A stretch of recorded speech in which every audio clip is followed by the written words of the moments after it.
ಈಗಾಗಲೇ ಹೊಸ ವರ್ಷ ಆಚರಣೆ ಮಾಡಿಬಿಟ್ಟಿದ್ವಿ. ಆದರೂ ಸಹ ತಡವಾದರೂ ನಮ್ಮೆಲ್ಲರಿಗೆ ಹೊಸ ವರ್ಷದ ಶುಭಾಶಯಗಳ ಜೊತೆಗೆ ನಮ್ಮ ಸಂಕ್ರಾಂತಿ ಮುಂದಿನ ಸಂಕ್ರಾಂತಿಗೆ ಸಂಕ್ರಮಣ ಅದಕ್ಕೂ ಅಡ್ವಾನ್ಸ್ ಆಗಿ ಎಲ್ಲ ಮಿತ್ರರಿಗೆ ನನ್ನ ಶುಭಾಶಯಗಳನ್ನು ಕೋರ್ಲಿಕ್ಕೆ ಬಯಸ್ತೀನಿ. ಅಲ್ಲ, ಸಂಕ್ರಾಂತಿಯಲ್ಲಿ ಸೂರ್ಯನ ಬೆಳಕು ಜಾಸ್ತಿ ಆಗುತ್ತೆ. ಹೀಗೆ ಕರ್ನಾಟಕದಲ್ಲೂ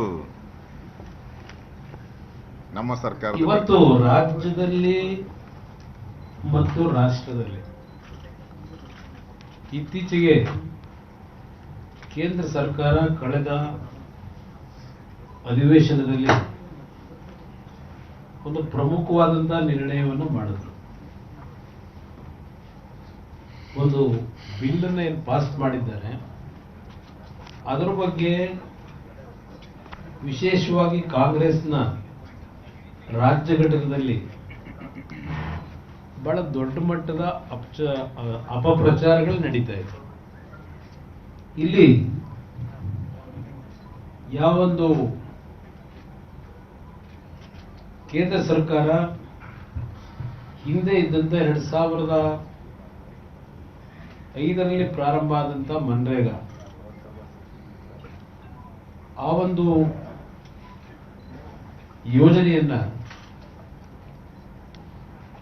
ಕಳೆದ ಅಧಿವೇಶನದಲ್ಲಿ ಕೆಲವು ಬದಲಾವಣೆಗಳನ್ನ ತರತಕ್ಕಂಥದ್ರ ಮುಖಾಂತರ ಹೆಸರನ್ನು ಬದಲಾವಣೆ ಮಾಡಿದ್ದಾರೆ ಅಂತಕ್ಕಂಥ ಒಂದು ಹಿನ್ನೆಲೆಯಲ್ಲಿ ಅದನ್ನೇ ರಾಜಕೀಯವಾಗಿ ಕಾಂಗ್ರೆಸ್ ಪಕ್ಷ ದುರ್ಬಳಕೆ ಮಾಡಿಕೊಳ್ಳಿಕ್ಕೆ ಹೊರಟಿದ್ದಾರೆ. ಯಾವೊಂದು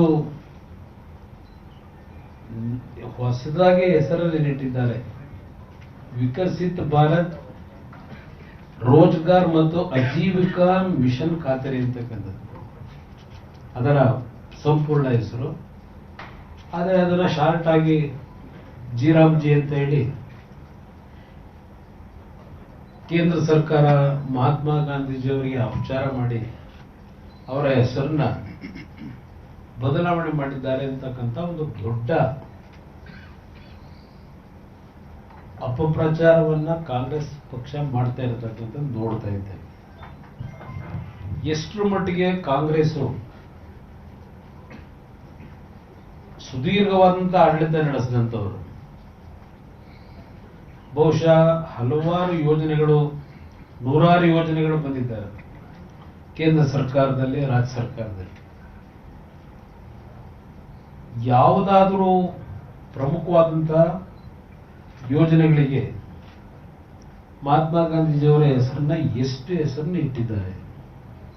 ನಿಜಕ್ಕೂ ಅವರಿಗೆ ಗಾಂಧೀಜಿಯವರ ಬಗ್ಗೆ ಗೌರವ ಇದೆ, ಕೇಳಲಿಕ್ಕೆ ಬಯಸ್ತೀನಿ. ಕರ್ನಾಟಕದಲ್ಲೇ ಎಷ್ಟು ಹೆಸರನ್ನ ಇಟ್ಟಿದ್ದಾರೆ ಈ ಸರ್ಕಾರ, ಕಾಂಗ್ರೆಸ್ ಸರ್ಕಾರಗಳು ನಡೀಬೇಕಾದ್ರೆ ಕಾಂಗ್ರೆಸ್ ನಾಯಕರು ಕೇಳಲಿಕ್ಕೆ ಬಯಸ್ತೀನಿ. ನಾ ಈಗಿನ ಈ ಒಂದು ಜಿ ಅಂತಕ್ಕಂಥ ಬಿಲ್ಲಿನ ಬಗ್ಗೆ, ಈ ಯೋಜನೆ ಬಗ್ಗೆ ವಿಧಾನಸಭೆಯನ್ನು ಅಧಿವೇಶನ 2 ದಿನದ ಅಧಿವೇಶನ ಕರೀತೀವಿ.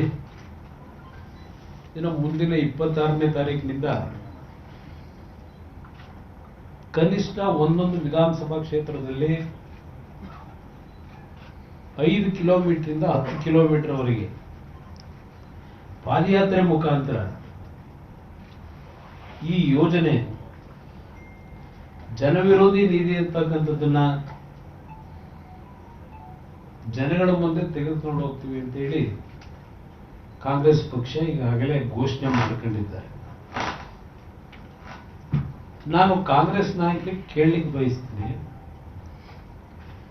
ಯಾವ ರೀತಿಯಲ್ಲಿ ಇದು ಜನಸಾಮಾನ್ಯರಿಗೆ, ಕೂಲಿ ಕಾರ್ಮಿಕರಿಗೆ ಇವತ್ತು ಅನ್ಯಾಯ ಆಗ್ತಕ್ಕಂಥದ್ದು ಅನ್ನೋದು ಪ್ರಶ್ನೆ ಇದೆ. ನಿರ್ಭೀತ, ನಿಷ್ಪಕ್ಷಪಾತ, ವಿಶ್ವಾಸಾರ್ಹ ಸುದ್ದಿಗಳಿಗೆ ಮತ್ತೊಂದು ಹೆಸರಾಗಿರುವಂತ ನ್ಯೂಸ್ 18 ಕನ್ನಡ ಈಗ ಆಪ್ನಲ್ಲೂ ಲಭ್ಯವಿದೆ. ದಯವಿಟ್ಟು ಇಲ್ಲಿರುವ QR ಕೋಡ್ ಅನ್ನ ಸ್ಕ್ಯಾನ್ ಮಾಡಿಕೊಂಡು ಆಪ್ ಅನ್ನ ಡೌನ್ಲೋಡ್ ಮಾಡೋದಕ್ಕೆ ಮರಿಬೇಡಿ. ನಿಮ್ಮ ಬೆಂಬಲ ಹೀಗೆ ಸದಾ ನಮ್ಮೊಂದಿಗಿರಲಿ. ಧನ್ಯವಾದ.